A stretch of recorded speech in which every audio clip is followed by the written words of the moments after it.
Assalamu alaikum dear student. Today we will discuss our lecture number 23. तो जो हमने इससे प्रीवियस लेक्चर जो हमने उसमें डिस्कशन की थी, इसमें हमने आई कैप के क्वेश्चन डिस्कस किए थे 1 to 24. उसमें ना यहाँ पे लेक्चर नंबर 23 ही लिखा रह गया था, ठीक है। तो वो वाला लेक्चर जो था जिसमें हमने आई कैप के क्वेश्चन बैंक के 1 to 24 MCQs डिस्कस किए थे, तो वो नोट कर लें। वो आपका लेक्चर नंबर 22 था, तो ये वाला लेक्चर आपका ये वाला 23 है, ठीक है जी। तो ज़रा इसको देख लीजिएगा, मतलब परेशान होइएगा कि 21 के बाद तो 22 आए नहीं, 23 आ गया, ठीक है जी। तो वो जो 23 था लिखा रहा कि वो 22 था और अब ये वाला एक्चुअल 23 है, ठीक है। तो स्टार्ट करते हैं हम आई कैप के क्वेश्चन बैंक से। 24 तक हमने डिस्कस कर लिए थे, तो अब 25 पे देखते हैं। 25 पे कहता है कि a person invest ₹5,000 at 10.5% interest, 6,300 10.8%, 45 11%, ठीक है जी। What is the average percentage, मुझे एवरेज परसेंटेज बताओ रिटर्न टू सेविंग, यानी कि हमारे पास जो परसेंटेज हमने देखनी है कि हमारे पास जितनी भी रिटर्न है, ठीक है, जितनी भी सेविंग है उसके ऊपर कितनी रिटर्न आ रही है, यानी कि कितना इंटरेस्ट, कितना हम सेव कर रहे हैं अपनी सेविंग के ऊपर, कितना हम कमा रहे हैं इंटरेस्ट के तौर पर, ठीक है जी। तो एवरेज परसेंटेज मुझे चाहिए return to saving. Return to saving का मतलब है कि सेविंग पर कितना रिटर्न मुझे मिल रहा है, इसका एवरेज, यानी कि अल्टीमेट हमारे पास ये जो MCQs नंबर है 12.25 है।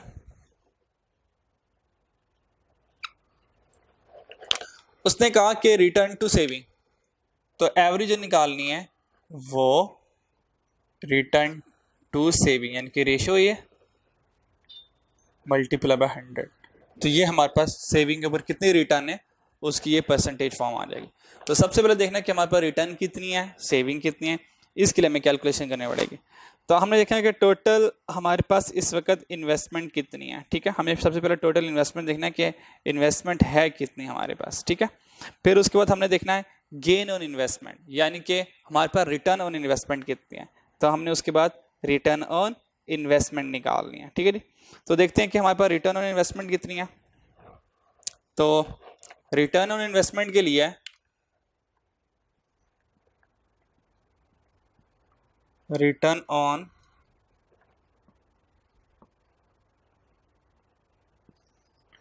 इन्वेस्टमेंट, तो रिटर्न ऑन इन्वेस्टमेंट के लिए हमें सारी की सारी वैल्यूज को कैलकुलेट करना पड़ेगा, ठीक है जी, 1 by 1। तो देखते हैं, अगर मेरी इन्वेस्टमेंट 5,000 है, उसके ऊपर मुझे 10.5% इंटरेस्ट मिल रहा है, यानी कि जो रिटर्न है 5,000 के ऊपर मुझे 10.5 होगा। तो फर्स्ट वाला, अगर 5,000 मेरी रिटर्न है, उसके ऊपर जो मुझे इंटरेस्ट मिल रहा है वो 10.5% मिल रहा है, तो ये मेरे पास आ जाएगी मेरी रिटर्न, यानी कि मुझे रिटर्न कितना मिल रहा है। और यहां पर हमारे पास सारी सारी हमारी आ गई इन्वेस्टमेंट, और यहां पर हमारे पास आ गया इंटरेस्ट रेट, ठीक हो गया जी। सेकंड देखिए हमारी इन्वेस्टमेंट के ऊपर कितना रिटर्न मिल रहा है हमें। सेकंड इन्वेस्टमेंट है हमारी 6,300 के ऊपर 10.8%, यह आ गया 6,300 और आ गया हमारे पास 10.8, तो 10.8% आ गया। फिर नेक्स्ट देखते हैं वो इन्वेस्टमेंट कितनी। नेक्स्ट इन्वेस्टमेंट है 4,500 की, तो हमारे पास जो इन्वेस्टमेंट है वो 4,500 की है, और उसके ऊपर रिटर्न कितना मिल रहा है हमें, 11% रिटर्न मिल रहा है, ठीक है जी। तो हम देखते हैं कि हमारे पास रिटर्न कितना आ रहा है, तो यहाँ से कैलकुलेट कर लेते हैं ज़रा। तो 5,000 मल्टीप्लाई बाय 0.105, तो हमारे पास 525 रिटर्न आ गया, 525, और इस तरह 63.108 आ गया, 680.4 आ गया, और इस तरह 54 मल्टीप्लाई 0.11 495 आ गया। तो यहाँ से हमारे पास टोटल रिटर्न आ जाएगा, और यहाँ से हमारे पास टोटल हमारी इन्वेस्टमेंट आ जाएगी। तो इन्वेस्टमेंट टोटल कितनी है? 5000 प्लस 6300 प्लस 4500, तो हमारे पास इन्वेस्टमेंट आ गई 15800। ये हमारी इन्वेस्टमेंट आ गई 15800, ये हमारी इन्वेस्टमेंट आ गई। रिटर्न कितना है? 525 प्लस 680.4 प्लस 495, तो हमारे पास हमारी रिटर्न आ गई 1700.4। अब क्या करना है? सिंपल रिटर्न को सेविंग पर डिवाइड करना है, तो डिवाइड कर दें रिटर्न टू सेविंग, यानी कि यहीं पर 1700 डिवाइड बाय 15800 इंटू 100, आंसर आ जाएगा सिंपल आपके पास।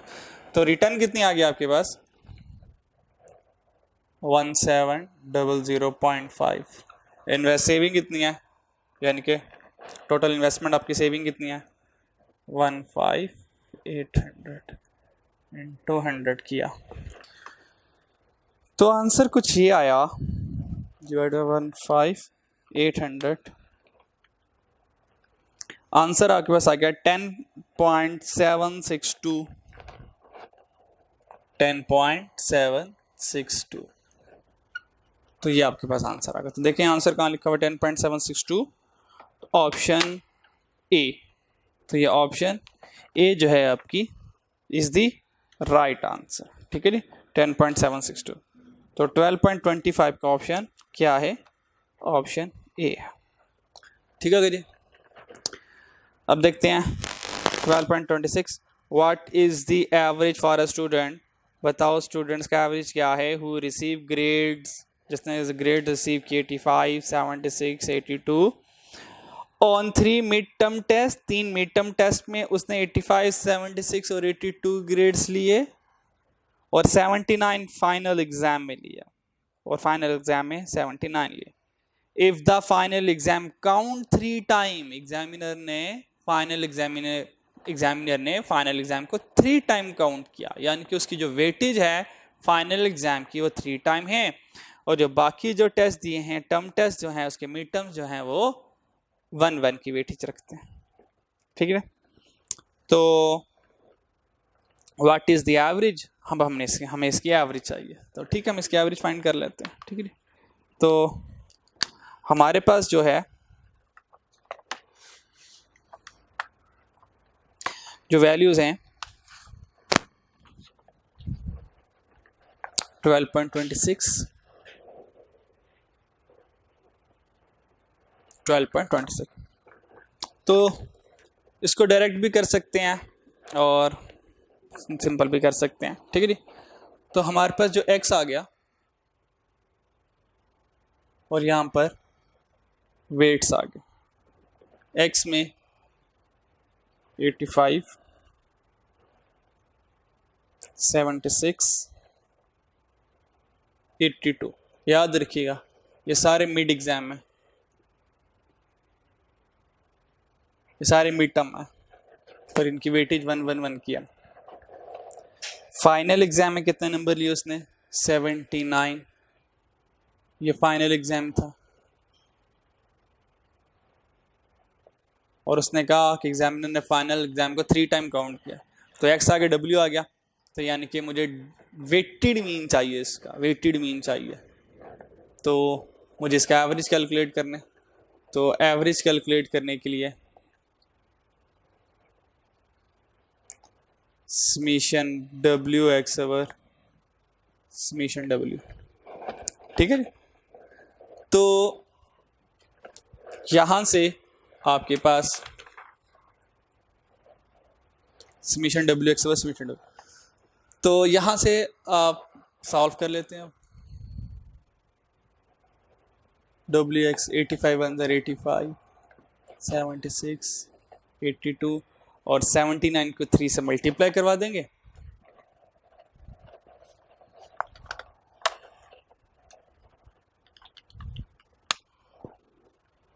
टू 37, पहले स्पुट करते हैं, सबको सम करते हैं,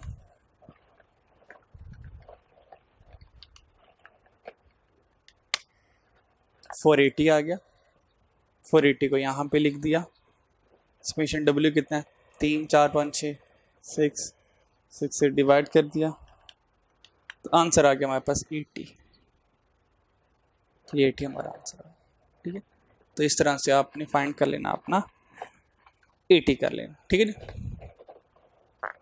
चलिए हमारे पास 12.26 हो गया। फिर चलते हैं 12.27 पर। 12.27 कहता है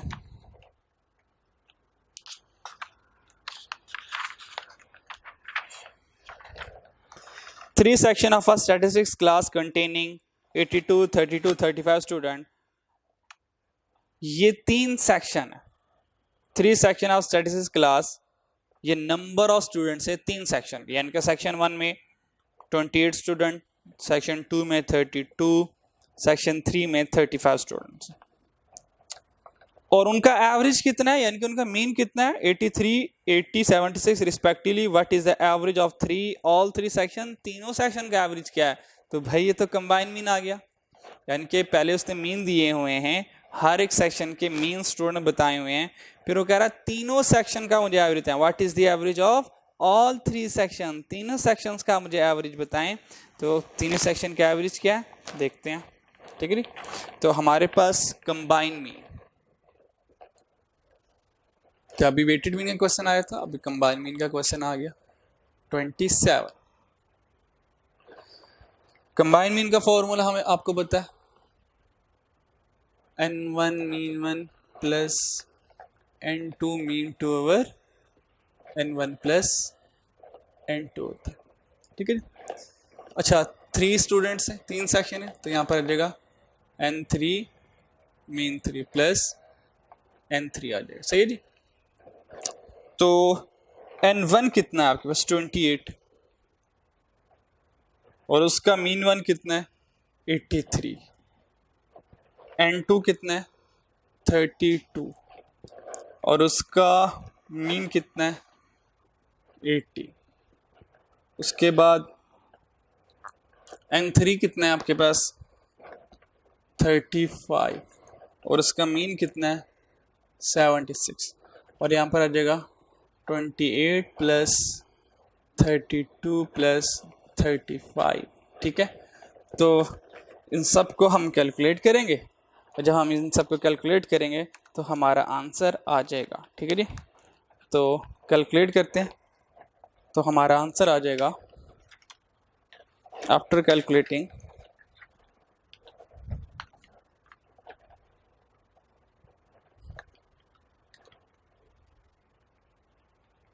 प्लस 35, 28, और आंसर आ गया हमारे पास इसका 79.41, 79.41। ये हमारे पास इसका आंसर है। ठीक है, that is the combine mean. ठीक है, चलिए नेक्स्ट प्रॉपर्टी है मीन की, ये भी हम पढ़ चुके हैं। Sum of deviation from mean is always 0।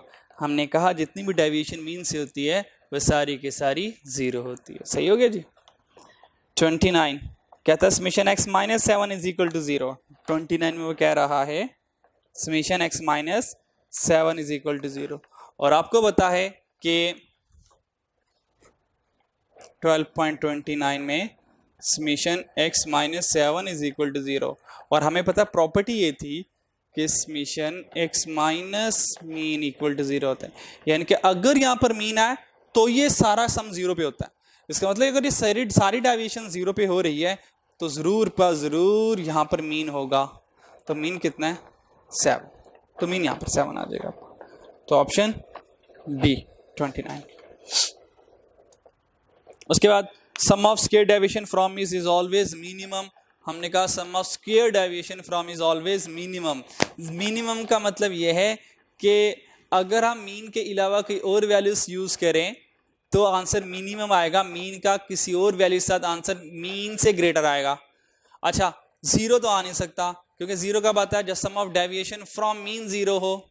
ये तो स्क्वायर डेविएशन है, और जब स्क्वायर आ जाए तो सारी के सारी वैल्यूज तो आपको पता है 0 से अबव आएंगी, यानी कि इसका आंसर पॉजिटिव आएगा। ठीक है जी। तो 30 में sum of square deviation from is always a positive value. Positive values mean more than 0. ठीक है जी. क्योंकि देखें अगर नेगेटिव वैल्यूज भी आ रही है फॉर इंस्टेंस, तो जब स्क्वायर होगा सारे नेगेटिव वैल्यूज ने क्या होना है, पॉजिटिव हो जाना है. 0 आ नहीं सकता क्योंकि सम ऑफ डेविएशन फ्रॉम मीन से 0 होता है. ठीक है, तो जो स्क्वायर डेविएशन का आंसर है वो हमेशा ग्रेटर देन 0 होगा. ठीक है, तो इसका आंसर क्या है, मोर देन 0, ऑप्शन ए. ठीक है जी. अच्छा, अब कैलकुलेट करते हैं.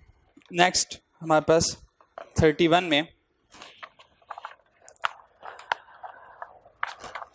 में हमारे पास है. अच्छा, अब ये 31 वाला जो MCQs है ये आ गया मेजर ऑफ डिस्पर्शन से. ठीक है, अब सेंट्रल टेंडेंसी के यहाँ पे थोड़ी सी ब्रेक लगा दी उसने. ठीक है, अब मेजर ऑफ डिस्पर्शन के क्वेश्चन पर आ गया. 31 कह रहा है the average daily sale and the related stand deviation of Ali Atif Ahmed. कहता है ये कुछ सेल है और ये कुछ डेविएशन हैं अली, आतिफ और अहमद की और अजीम की. वो कह रहा है कि the most inconsistent among them, इन सब में से मोस्ट इनकंसिस्टेंट कौन है. हमने कहा ठीक है, कंसिस्टेंसी चेक करनी है. हमने कहा इनका CV मालूम कर लेते हैं, फाइंड करते हैं CV. तो जिसकी CV जो आएगी हम कहेंगे ठीक है वो उसका कंसिस्टेंसी लेवल है. तो देखते हैं इनकी CV क्या आती है. तो हमारे पास है 12.31. तो 12.31 कैलकुलेट करते हैं.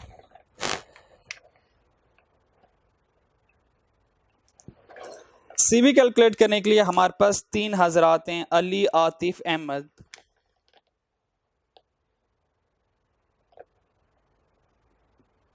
अली, आतिफ, अहमद और अजीम. ठीक है गया. उसके बाद हमने देखना कि इनकी मीन वैल्यूज क्या हैं और इनका स्टैंडर्ड डेविएशन क्या है, फिर हम इनका CV कैलकुलेट कर लेंगे. ठीक है, गॉट इट. तो हमने कहा जो मीन वैल्यूज हैं अली, आतिफ, अहमद की वो क्या है, 41, 36. तो अली का जो मीन है 41 है, आतिफ का 36, अहमद 26 और अजीम का 24 है. और इनका जो स्टैंडर्ड डेविएशन है वो क्या है, 4.3 स्टैंडर्ड डेविएशन है अली का. ठीक है जी, 4.3 अली का स्टैंडर्ड डेविएशन है.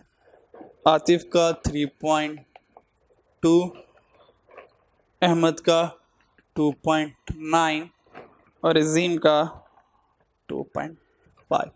अब हमें इसका CV कैलकुलेट करना है. तो हमें पता है जो हमारा CV का फॉर्मूला होता है वो standard deviation divided by mean into 100 होता है. तो देखा आपके पास स्टैंडर्ड डेविएशन भी है, आपके पास मीन भी है. तो 4.3 डिवाइडेड बाय 4.1 इंटू 100 करेंगे तो अली का जो हमारे पास आ जाएगा CV, जो अली की हमारे पास CV आएगा वो आएगा. आपने क्या करना है, स्टैंडर्ड डेविएशन यानी कि 4.3 डिवाइडेड बाय 41 इंटू 100. तो अली का जो CV आएगा वो हमारे पास आएगा 10.49%. 10.49%. इस तरह आतिफ का जो CV आएगा वो 8.9% आएगा. अहमद का जो CV आएगा 11.15% आएगा और अजीम का CV आएगा 10.141%. तो देखें इनमें से उसने कहा कि मोस्ट इनकंसिस्टेंट कौन है. हमने कहा वो इनकंसिस्टेंट होगा जिसकी CV सबसे ग्रेटर होगी. तो देखें सबसे ग्रेटर CV किसकी आ रही है, 11.15. तो हम कहेंगे अहमद जो है वह सबसे ज़्यादा मोस्ट इनकंसिस्टेंट है, यानी कि अहमद की सेल में अच्छी खासी वेरिएशन आ रही है. अहमद को अपनी सेल को सही करने की ज़रूरत है. ठीक है जी. तो ऑप्शन हमारा C आ गया अहमद. तो हमने अहमद पर टिक कर दिया. ठीक है जी. देन 12.32 में वो कह रहा है कि हमारे पास 2 ऑब्जर्वेशन हैं डेविएशन फ्रॉम मीन. उनकी डेविएशन फ्रॉम मीन जो है वो पॉइंट ए की डेविएशन फ्रॉम मीन 0.3 है, ए की डेविएशन +3 है, देन द वेरियंसेस कहता है इसका वेरियंस बता दो, ठीक है जी।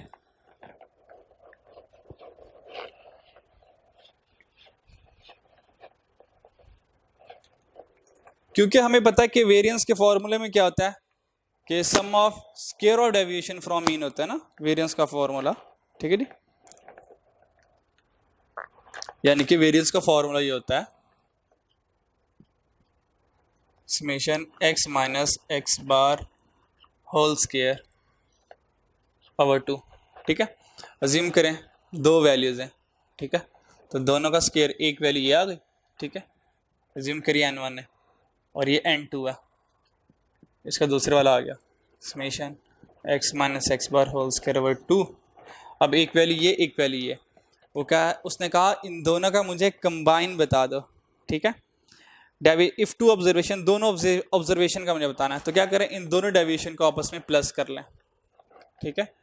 तो summation x minus x bar whole square over 2 plus summation x minus x bar whole square over 2, इनको कंबाइन कर लें तो आपके पास आ जाएगा 2 summation x minus x bar whole square और plus summation x minus x bar whole square.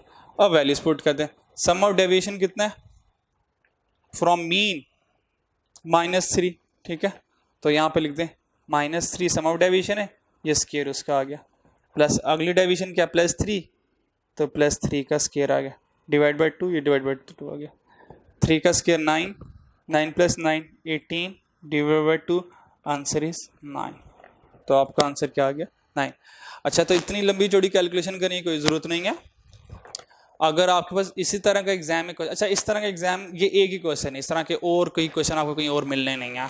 अगर इसी पैटर्न का क्वेश्चन आ भी जाता है एग्जाम में, यानी कि वो डेविएशन देता है और वेरिएंस पूछ लेता है, तो चुपचाप क्या करना, वो जो डेविएशन होगी ना उनका स्क्वायर के साथ एवरेज कर लेना, क्योंकि वेरिएंस स्क्वायर के साथ होता है ना, उसे ये सम ऑफ डेविएशन दिया है तो वेरिएंस के लिए तो पावर स्क्वायर आता है। तो ये सारी कैलकुलेशन करने की कोई जरूरत नहीं है, जो उसने डेविएशन दिया उसने मतलब लेट्स सपोज फॉर इंस्टेंस ये हमारे पास था क्वेश्चन नंबर 32, 12.32। फॉर इंस्टेंस वो आपको एग्जाम में क्वेश्चन देता है, उसने कहा कि सम ऑफ डेविएशन है एक -4 है, ठीक है जी, और एक for instance sum of deviation 2 है। उसने कहा इसका ज़रा वेरिएंस बता दो, तो कोई मसला नहीं है, -4 का स्क्वायर करना, यहाँ से 2 का स्क्वायर करना और इनका इसका एवरेज ले लेना, सिंपल आंसर आ गया, ठीक है जी। तो ये सारी वर्किंग की ज़रूरत नहीं है, बस ये आपकी थोड़ी सी अंडरस्टैंडिंग के लिए था।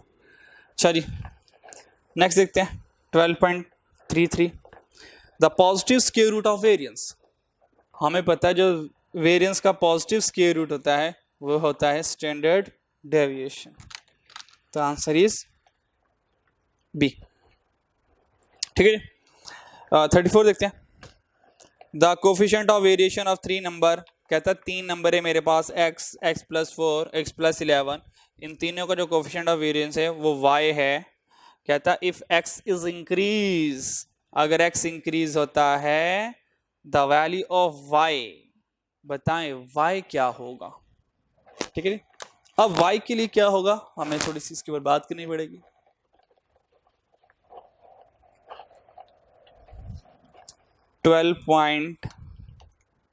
किधर गया 12.34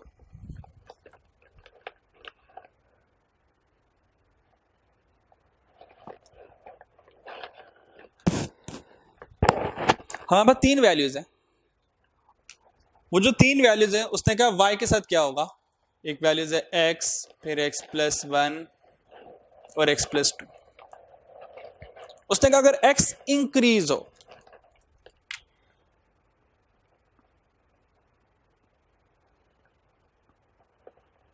अगर x की सारी वैल्यू में इंक्रीज मीन कोई 2 से इंक्रीज कर दें, तो बताएं y क्या होगा। और हालांकि ये सारी की सारी वैल्यूज अगर हम देखें और करें, ये सारी वो पूछ रहा है कोफिशिएंट ऑफ वेरिएंस, यानी कि कोफिशिएंट ऑफ वेरिएशन, यानी कि हमसे CV पूछ रहा है, इस y की CV पूछ रहा है। तो CV जो y की फॉर्मूला होगा स्टैंडर्ड डेविएशन ऑफ मीन ऐसी है, इंटू 100 होगा। जब x ने इंक्रीज होना है, जब x ने इंक्रीज होना है तो मीन, अगर x ने 2 से इंक्रीज होना है, मीन ने भी 2 से इंक्रीज हो जाना है। x ने 4 से इंक्रीज होना है, मीन ने भी 4 से इंक्रीज होना है। x ने 5 से इंक्रीज होना है, इस मीन ने भी इंक्रीज होना है। यानी कि अगर x इंक्रीज होगा, यहां से ये वाला मीन भी क्या होगा, इंक्रीज होगा, क्योंकि हमने प्रॉपर्टी पढ़ी है कि x जितने से इंक्रीज होगा मीन भी उतने से इंक्रीज होता है। लेकिन जब x इंक्रीज होगा, स्टैंडर्ड डेविएशन के ऊपर कोई फर्क नहीं पड़ेगा, ये सेम रहेगा, क्योंकि स्टैंडर्ड डेविएशन तो कांस्टेंट होता है चेंज ऑफ ओरिजिन से। तो x के इंक्रीज होने से मीन इंक्रीज हो जाएगा, स्टैंडर्ड डेविएशन सेम रहेगा। और आपको पता है कि डिनोमिनेटर जितना लार्ज हो, आंसर उतना कम हो जाता है। डिनोमिनेटर जितना इंक्रीज होता जाए, आंसर उतना डिक्रीज हो जाता है।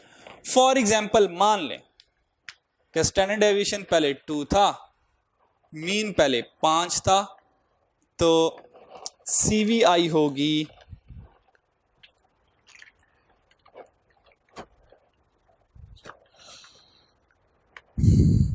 40%, CVI है 40% की CVI। ठीक है, मान लें इंक्रीज इन x आया 3 से। जब x 3 से इंक्रीज हुआ तो देखें आपका ये वाला मीन चेंज हो जाएगा, ये भी 3 से इंक्रीज हो जाएगा। यानी कि स्टैंडर्ड डेविएशन तो सेम रहेगा ना, क्योंकि स्टैंडर्ड डेविएशन का चेंज ऑफ ओरिजिन से कोई फर्क नहीं पड़ता। ये 2, ये 3 से इंक्रीज हो गया 8 पे चलेगा, इंटू 100, तो देखें CV कम आ जाएगी, 200 डिवाइड बाई 8, आंसर आ गया 25%। तो देखें CV क्या हुई, डिक्रीज करके, जब ये डिनोमिनेटर इंक्रीज किया। तो right option is option A, decrease. ठीक हो गया।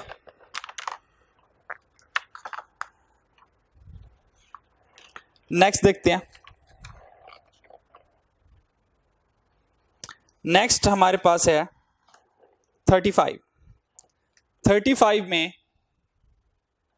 वो हमारे पास कहता है डिस्ट्रीब्यूशन दैट लैक्स सिमेट्री, ऐसी डिस्ट्रीब्यूशन जिसमें सिमेट्री नहीं है, हम कहेंगे फिर वो स्क्यूनेस है, वो स्क्यूड है। फिर क्योंकि जिसमें सिमेट्री नहीं है हमें पता है स्क्यूनेस होती है। ठीक है जी, फिर स्क्यूनेस में हम पढ़ चुके थे।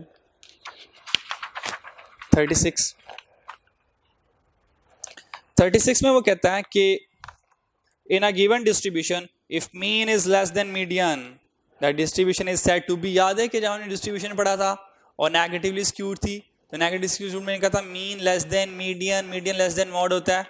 तो अगर वो मीन लेस देन मीडियन है तो डिस्ट्रीब्यूशन कौन सी होनी चाहिए, पॉजिटिव, नेगेटिव, सिमेट्री। ऑब्वियस बात है नेगेटिव। अगर मीन लेस है, less mean negative, mean greater mean positive. तो अगर मीन लेस है, नेगेटिव इसको। चलो अगला क्वेश्चन आ गया, कहता है अगर डिस्ट्रीब्यूशन ग्रेटर है, यानी कि मीन ग्रेटर देन मीडियन है, ऑब्वियस बात है ये पॉजिटिवली स्क्यूड होगी। ठीक है। 38 कहता है ऑब्जर्वेशन 777, बताओ इसका मीन और वेरिएंस। हमने पढ़ा है कांस्टेंट वैल्यू का मीन तो कांस्टेंट ही होता है, यानी कि 7 का मीन तो 7 ही आएगा, और कांस्टेंट वैल्यू का स्टैंडर्ड डेविएशन और वेरिएंस 0 होता है। चेक कर ले नहीं तो कैलकुलेटर से। ठीक है, तो 12.38 इसका आंसर आ जाएगा ऑप्शन बी, मीन 7 वेरिएंस 0 आ जाएगा। 39 पे वो कह रहा है variance of 2, 5, 7, 10 is 14 and 14 is 17.04। अब ये थोड़ा सा प्रॉपर्टी वाला क्वेश्चन आ गया, इसको जरा देखते हैं जरा।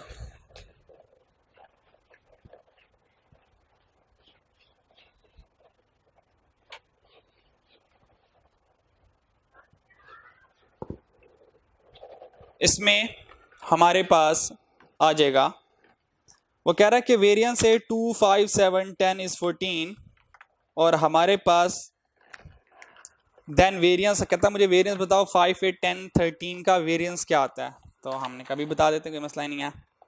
तो 39 में हमने वैल्यूज लिखी 12.39 में। तो 12.39 में हमने वैल्यूज लिखी कि 2, 4, 2, 5, 2, 5, 7, 10, 14। इनका जो वेरिएंस आया है, इनका जो वेरिएंस आया है 17.04 है। फिर उसने कहा कि देन द वेरिएंस, मुझे वेरिएंस बताओ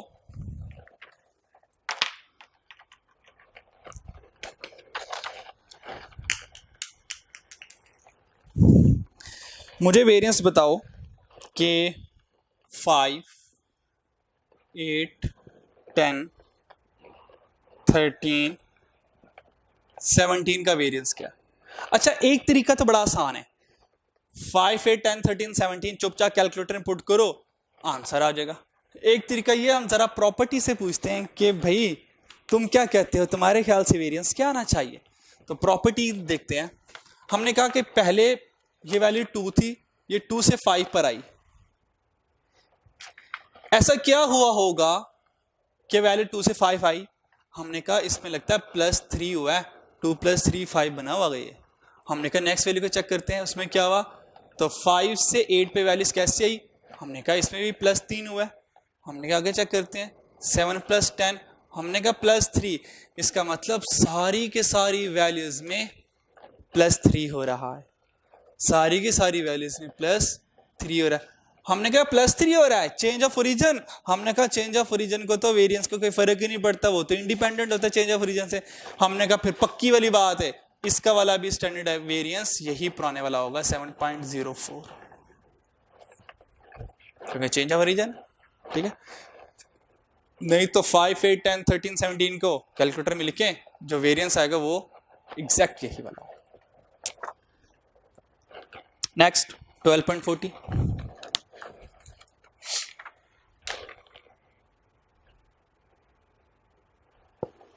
12.40 में वो कह रहा है कि सेम वैल्यू, ये ऊपर वाली पुराने वाली है, ठीक है, ये ऊपर वाली पुराने वाली है, 2, 5, 7, 10, 14 का जो वेरिएंस है वो 17.04 है। और कहता कि जो नई वाली वैल्यूज हैं वो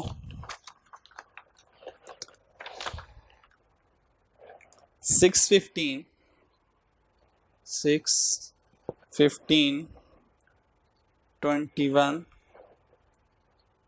30 और 42 है।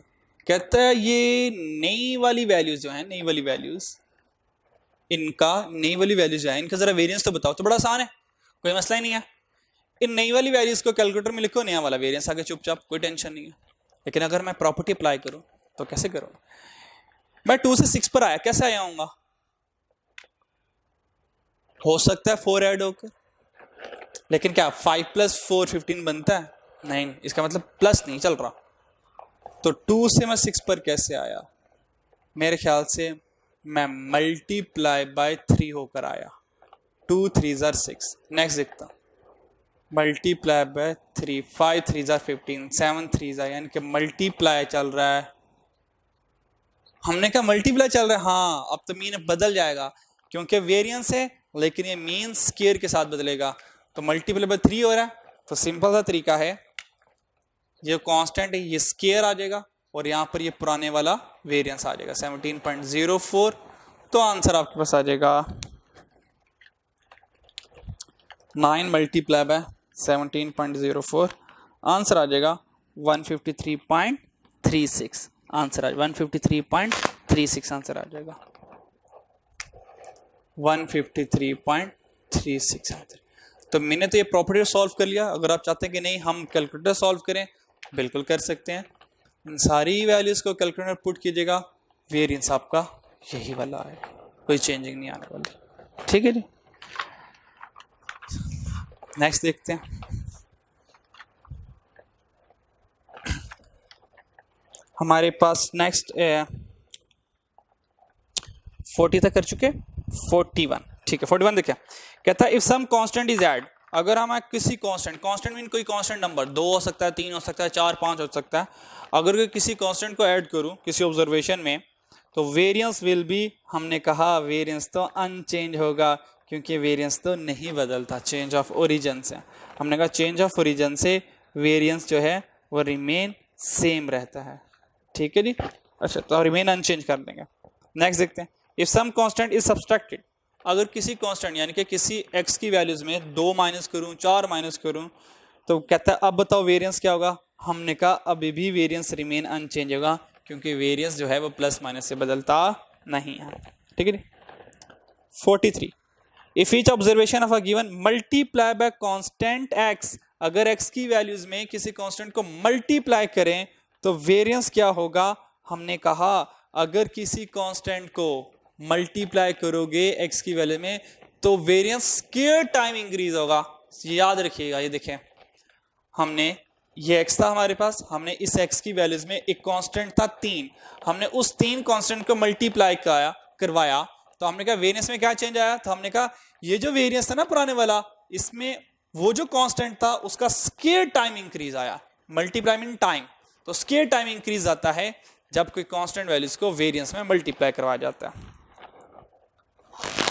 और इस तरह अगर किसी ऑब्जर्वेशन को डिवाइड करवाएंगे तो स्क्वायर टाइम वेरिएंस डिक्रीज कर जाएगा। मल्टीप्लिकेशन से हमेशा वैल्यूज इंक्रीज होती हैं, डिवीजन से वैल्यूज हमेशा डिक्रीज होती हैं। ठीक है जी। तो 12.44 का ऑप्शन आ जाएगा, decrease by x square times आ जाएगा। नेक्स्ट 45 कहता है -2 -5 -7 -10 -14 द वेरिएंस इज, हमें पता है वेरिएंस तो स्क्वायर के साथ पॉजिटिव होता है, तो सारी माइनस के साथ कैलकुलेटर पे वैल्यूज लिखिएगा, कैलकुलेटर आपको ऑप्शन बी बता देगा, 17.04 बता देगा आपको। ठीक है जी। Next 46, if the variance of a given observation is 81 the standard deviation क्या होगा। जब हमने 81 का स्क्वायर रूट लिया तो हमें पता है कि जब स्क्वायर रूट होता है 81 का, आप लोगों ने 81 का स्क्वायर रूट लिया तो इसका आंसर +-9 में आता है। उसने कहा इसमें से स्टैंडर्ड डेविएशन कौन है। हमने कहा सिर्फ +9 स्टैंडर्ड डेविएशन हो सकता है, क्योंकि -9 कभी भी स्टैंडर्ड डेविएशन नहीं हो सकता। ठीक है, तो सिंपल ये जो प्लस वाली वैल्यूज होगी ये हमारे पास क्या होगी, स्टैंडर्ड डेविएशन का हिस्सा बनेगी। तो 46 का ऑप्शन बी होगा। सही है।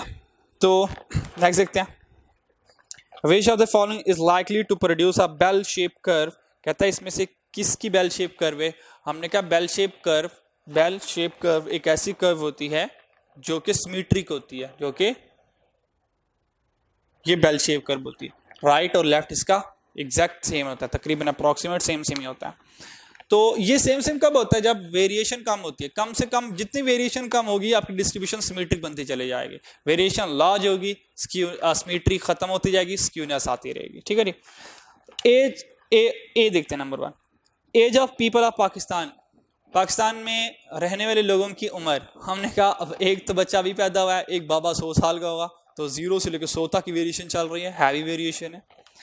इनकम ऑफ पीपल, कुछ लोग तो बेचारे लोन ले के जिंदगी गुजारे हैं, कुछ लोग माशाल्लाह अरबों खरबों पैसा है माशाल्लाह, और इतना पैसा है उनको ये नहीं पता पैसा रखा कहाँ हुआ है। ठीक है जी। तो वेरिएशन ग्रेटर वेरिएशन है। Height of student in class, जो हमारी क्लास है, अगर हम स्टूडेंट हाइट बात करें तो उसके अंदर वेरिएशन बहुत कम है। मान लेते हैं कि मिनिमम हाइट है 5, ठीक है, मान लेते हैं मैक्सिमम हाइट है 6, ठीक है, तो सिर्फ 1 नंबर की वेरिएशन आ रही है। ठीक है, या बहुत ज्यादा कलो 1.5 नंबर की वेरिएशन आ रही होगी, 1.5, तो ये वेरिएशन बहुत कम है। तो height of student in a class, इसके अंदर लेस वेरिएशन है, तो ये इसका जो कर्व बनेगी बेल शेप के करीब करीब बनने वाली है। नेक्स्ट देखते हैं 48, ये वही वैल्यूज जो मैंने आपको लिखवाई थी। अगर मीन प्लस स्टैंडर्ड डेविएशन हो, mean plus single standard deviation हो, तो वो 68% होता है। 49 पे, अगर for a bell shape distribution the interval mean plus 2 standard deviation आ जाए, और अगर 2 स्टैंडर्ड डेविएशन आ जाए तो वो मैंने कहा आपको 95% के इक्वल होता है। और इस तरह 50 में, और अगर 3 स्टैंडर्ड डेविएशन आ जाए वो 99.7 पर आते हैं। ये तीनों वैल्यूज मैंने आपको लिखवाई थी, इनको एज इट इज याद कर लीजिएगा, एग्जामिनर बिल्कुल एज इट इज पूछता है, इसमें कोई चेंजिंग नहीं करेगा आपसे। देन 51 देखते हैं, उसने कहा 50th decile, 50th percentile, 5th decile, 2nd quartile and median of distribution are all equal. हमने कहा सारे बराबर हैं, ये सारे के सारे आपस में बराबर हैं, इक्वल हैं। कैसे इक्वल है इसके ऊपर थोड़ी सी बात की जा सकती है। हमारे पास है 51 12.51, उसने कहा 50th percentile 5th decile D5 और सेकंड क्वार्टाइल Q2 और मीडियन। जब मैंने क्वार्टाइल पढ़ाया था ये सारी बातों को मैंने यहां पर की थी। P50 को अगर मैं ब्रेक करूं तो P50 मेरा ब्रेक होता है 50 इधर आ गया n+1/100। D5 को ब्रेक करूं 5 n+1/10। Q2 को ब्रेक करूं 2 n+1/4 और मीडियन को ब्रेक करूं तो n+1/2 होता है। तो ये देखें 51 जार 52 जार बन गया n+1/2, 5 1 जार 5 2 जार ये भी बन गया n+1/2, ठीक है जी। 2 1 जार 2 2 जार ये भी बन गया n+1/2 और वो तो पहले ही मीडियन है। तो ये देखिए सारे बराबर है, सारे इक्वल है, ठीक है। 53 52 variation measure of variation which measure length of interval that contain middle 50% of data is known as, ये मैंने आपको बताया था कि हमारे पास ये डाटा है,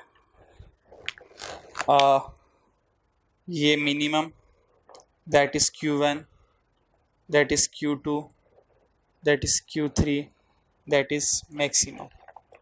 उसने कहा मुझे वो इंटरवल बताओ जो डाटे का मिडल 50% रिप्रेजेंट करता है। तो देखें ये मिडल 50% है, यानी कि Q3 माइनस Q1, और ये बताया था IQR जो है ये मिडल 50% ऑफ डाटा इंटरवल है, ठीक है। ये मिडल 50% ऑफ डाटा इंटरवल है, यानी कि किसी डाटे का मिडल का 50% का इंटरवल है, ठीक है जी। तो वो यही कह रहा है कि a measure of variation which measure the length of interval, मुझे वो इंटरवल बताओ जो मिडल 50% ऑफ डाटा, तो मिडल 50% डाटा का इंटरवल है Q3 से Q1 25 से 25 50। तो answer is IQR inter quartile range. और उसके बाद 53 है, that is the last MCQ। Any process that generate set of data is called statistical experiment. कोई भी ऐसा प्रोसेस जो किसी डाटा को जनरेट करता है वो एक हमारा स्टैटिस्टिकल एक्सपेरिमेंट होता है। तो इसी के साथ यहाँ पर हमारा चैप्टर 12 कंप्लीट हो गया। तो इंशाल्लाह नेक्स्ट चैप्टर ना हम चैप्टर 14 स्टार्ट करेंगे। उसकी रीज़न ये है कि अभी हमने चैप्टर 12 जो है इसके अंदर अच्छा खासा टाइम लगाया है, उसके अंदर अच्छे खासे कॉन्सेप्ट्स कवर किए हैं। चैप्टर 13 एक और ज़्यादा कॉन्सेप्चुअल टॉपिक है, उसके अंदर और ज़्यादा फार्मूलाज हैं, कम्प्लेक्सिटी थोड़ी सी ज़्यादा है, तो हैवी के ऊपर और हैवी हो जाना है इस तरह। तो चैप्टर 14 इंडेक्स नंबर एक थोड़ा सा लाइट सा चैप्टर है, तो हमने कहा चैप्टर 12 के कॉन्सेप्ट तब तक रिवाइज करें, साथ एक लाइट चैप्टर चला लेते हैं, ठीक है जी। तो इसलिए हम नेक्स्ट वीडियो में इंशाल्लाह चैप्टर 14 इंडेक्स नंबर स्टार्ट करेंगे। तब तक के लिए अल्लाह हाफिज़।